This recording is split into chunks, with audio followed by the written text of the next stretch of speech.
You're on. Okay, thank you, everyone. Who's our co-chair? Becky. We're gonna go ahead and get started. I found out last minute, Becky, that Todd will not, be joining us in the meeting. If you as the co-chair, Becky, would please, lead the way, we'd appreciate it.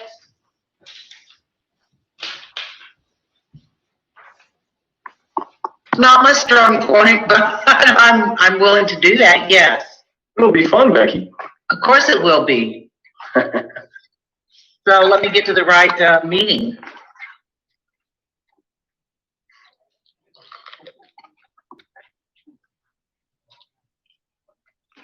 Let me find the right paperwork. Okay. I might have to reprint it if folks see it. Hold on. If you need me to jump in, Becky, just holler at me. Jump in. Yeah, okay. Guys, let's call this order to meeting. We can just go ahead and do a roll call, or Samantha, can you verify that the agenda was posted in accordance with the compliance of the village? Yes, it has been posted in compliance with resolution 2020-01, and Stephanie will do your roll call for you, Nathan. Oh, perfect. Okay, we want to do that. Excellent.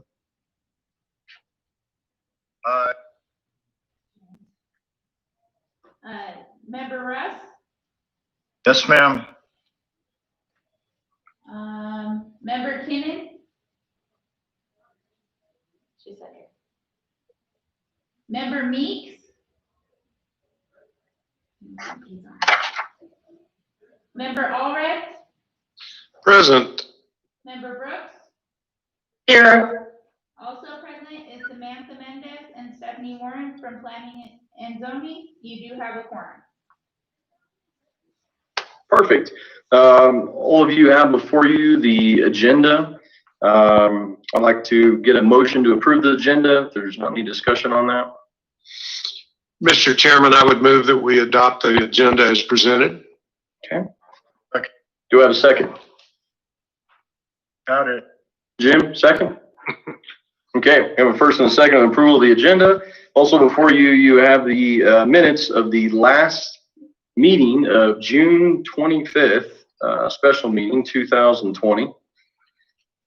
Any discussion on those minutes? Any commentary or revisions? Are they pretty good, everybody? Okay, so if I can get a motion to approve those minutes? Before we proceed, there's a misspelling on one of the members' names near the end of the, like the third paragraph from the end. I believe it says Kinnick rather than Kinnon. Okay. All right, we can make that change. And Stephanie, can you chop that down? Yes, sir. Okay, perfect. Okay, outside of that name change, thank you for catching that. Leave it to the professor, always. Do we have any other discussions? If not, can I seek a motion to approve the minutes of June 25th, please? I'll make a motion to approve the minutes with the change of the name. Second. Okay, so we have first and a second. All in favor, I'm assuming aye. Aye. Okay, perfect, and motion carries. Okay, moving right on into, I guess, public input. I can see we have a packed house there in the auditorium, so I don't know if we have any public input or not. So is that correct, Stephanie? Nobody there to visit, correct? I have not received any messages via email or fax requesting public input. Okay, Is there excellent. anyone on the meeting that would wish to speak? No? Okay, so I guess moving right along to Chelsea update. So how's that coming? Okay, I'm gonna remove my mask so I can explain this. I received an email from Tim Baker with Chelsea. Kind of unfortunate news for the village. They have decided not to submit an application in January of 2021. due to the revision, of scoring. The New Mexico Multifamily Finance Agency has drafted the criteria, and, a piece of property that they were looking at on Meacham is not going to be able to score high enough.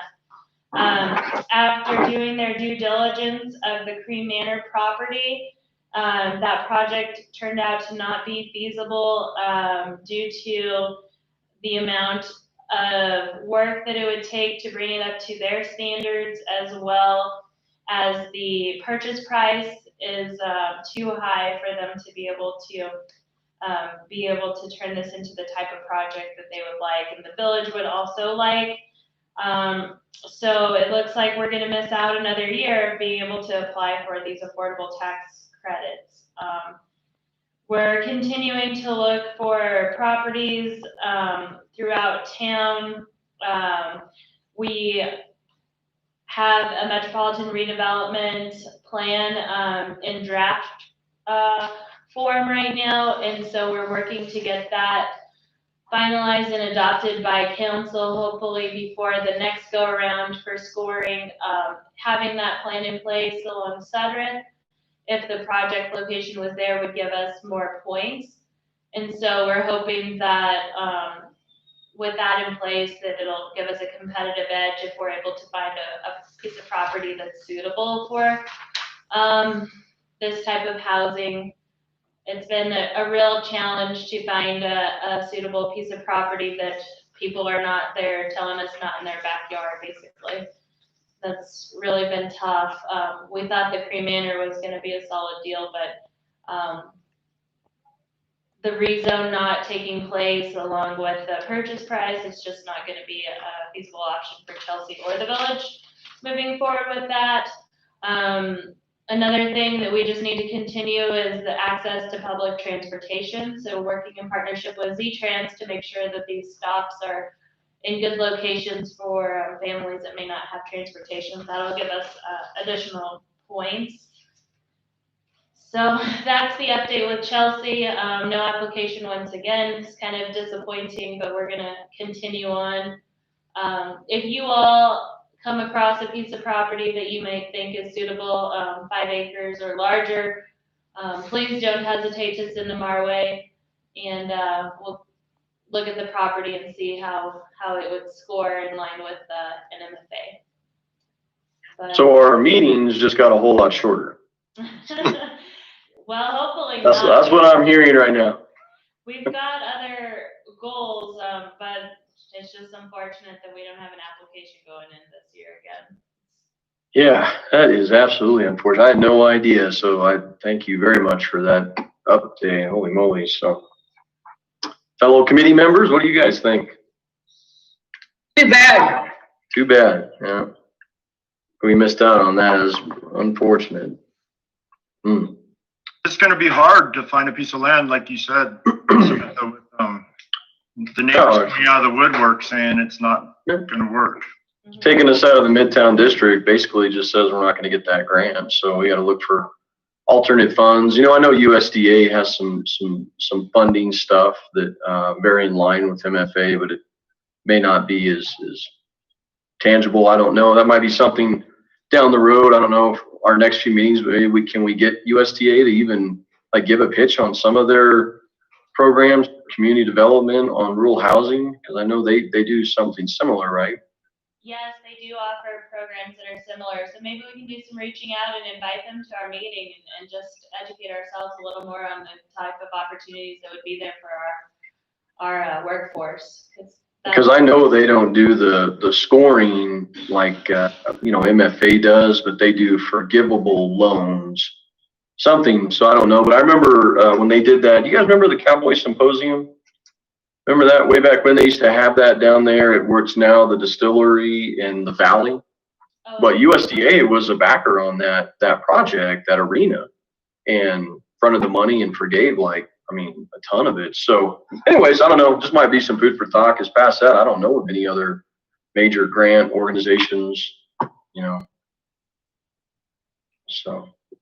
So that's everything I have for the housing update. For Chelsea, I have a little bit more on the housing end.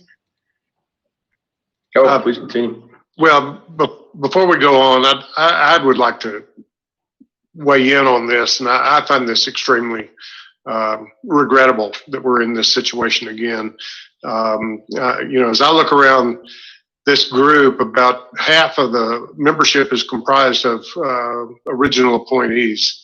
And so some of us have seen 2018, 2019, now 2020 pass with really no prospects, no action. And that's, I'm disheartened by this. But, I still think that we can assemble some kind of mechanism and help out the problem for the community. And I'm still behind it. Guess God's just making us wait for the right one. We all want to get it done. Yeah.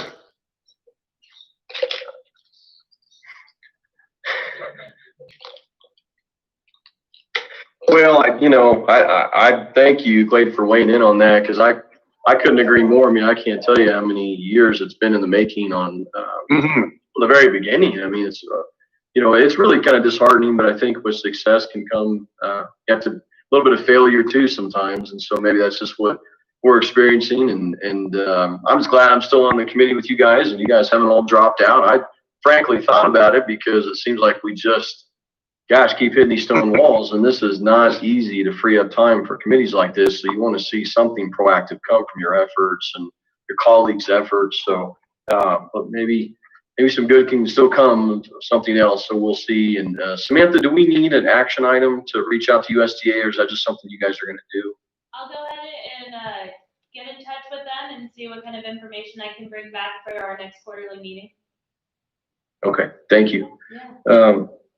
Any more commentary, guys, on Chelsea and just in general? No? Yeah. I just hope that we can all, as much as we can, at least stay together and try to see this through to fruition at some point, because Nathan, I know you and me, I don't know, I think Clay, I don't know who all. Yeah. I was thinking, Clayton, this has got to be before 2018. I've got to get this I'm thinking more like man, 2012. Long time ago. Yeah, the Yeah. first affordable housing ordinance for the village went in 1983, so it's like, Yeah. oh my goodness. Yeah, it's just been a very long haul. I think we lost Clayton though. He's here. I'm here. Oh, I'm sorry, you fell off my screen. Sorry about that. Oh, there you are. Okay. I was gonna get kind of sad there for a second. You didn't recognize me with my glasses on. I guess That's what it is. I'm telling you what, little Bruce Willis action. I'm going for the same thing. All right. So, well, I guess just moving along to housing objectives. We still have an objective, yes. I was looking over our objectives and, our number one is just to go off of our housing plan and ordinances we have. 2, provide oversight for our housing trust fund. 3, utilization of property within our land bank. And we've gone through village-owned properties and there just aren't any suitable for this type of a development. 3, provide recommendations for qualified grantees, requesting public resources. And 5, evaluate and recommend feasibility on proposed public-private partnerships with the workforce housing goal. So keeping those in mind, right now, one thing that we'll be bringing to the village council during our special meeting, actually October 27th, is to have the funding put back into the community development budget to rewrite Chapter 54 for the land use ordinance. And so what we would like is to be able to include more live work situations in the commercial districts, and just to have the availability to have residential in the commercial districts, just to open up more living area in the commercial zones. And so that's something that if we are funded, that was pulled from my budget right before COVID. We had to slash our budgets because we were uncertain as to what was going to happen and the impact of COVID on the village budget, but it appears that we may get that put back in next week. And so we think that could be a solution just to provide more housing in Ruidoso. We do have several properties that already are live work, and that's because they were prior to the code changes, but as it is now, it's very difficult in a lot of commercial zones to have a live work situation. So our need for housing, it just has not gone away. We still have those same numbers. And so we want to just continue to improve the quality of life for our residents by being able to offer a better housing situation. Some of the rentals that are here are just very run down. We get complaints often of slumlords, and we try to address them through our business license procedure to bring up the conditions that some of those properties are in.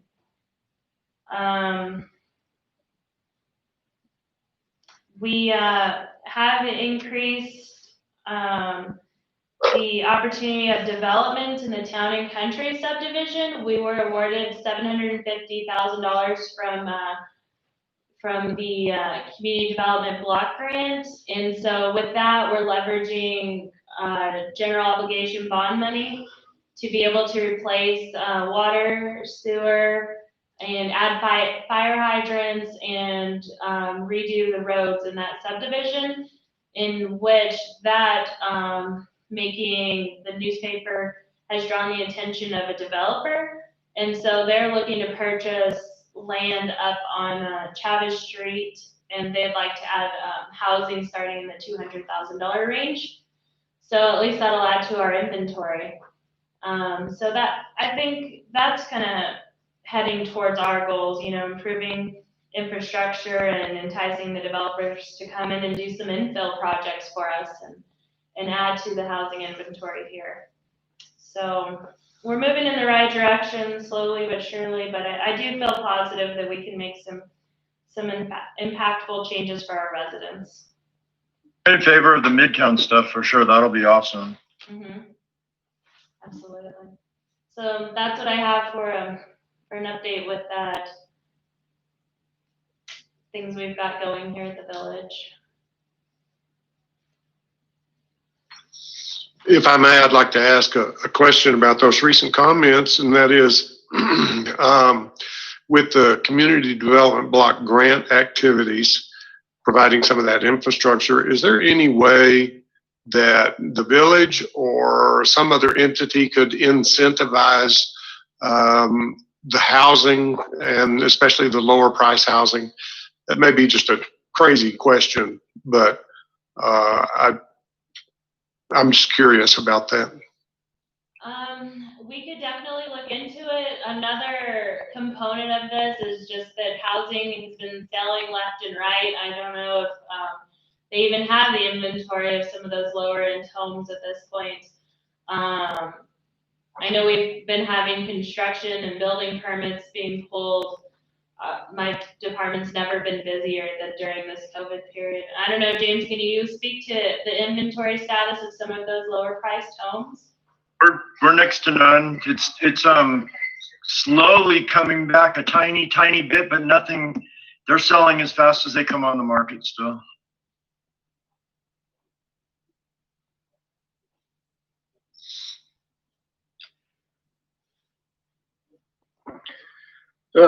Any other commentary, guys, on? I have a question. Exactly what is that subdivision? I'm sorry. Chavez is up there about, it's between Forest Heights and Town and Country. It's up on the hill. So Yeah, I know where Chavez is. I was just wondering what the exact name of that. it's Town and Country mainly. Okay. So any other discussion, guys, on the housing objectives? And It'll bring sewer to that whole neighborhood, which is another great thing. If we develop that up there on top of the hill, there's how many homes, Samantha, 200 or more that don't have sewer in that area? So it's gonna be a good thing all the way around. Mm-hmm. so, Jim, they're all on septic right now? Yeah, Mhm. failing septic, so it's not great. And then adding the fire hydrants, that'll be a big help if there was ever a forest fire up in that area. It brings the sewer closer to Forest Heights where there's another 300 homes we could hook up in 10 years or something. Mhm. That's our goal, just to continue leveraging these grant funds, to our GEO bond money so that we can make this money go further. They're working in the Pine Cliff, subdivision to apply for a water trust fund, grant, and then they would also leverage the GEO bond money to make these projects a success. And so, they're working very hard, trying to find different, avenues of funding as opposed to just always going to the taxpayers, so.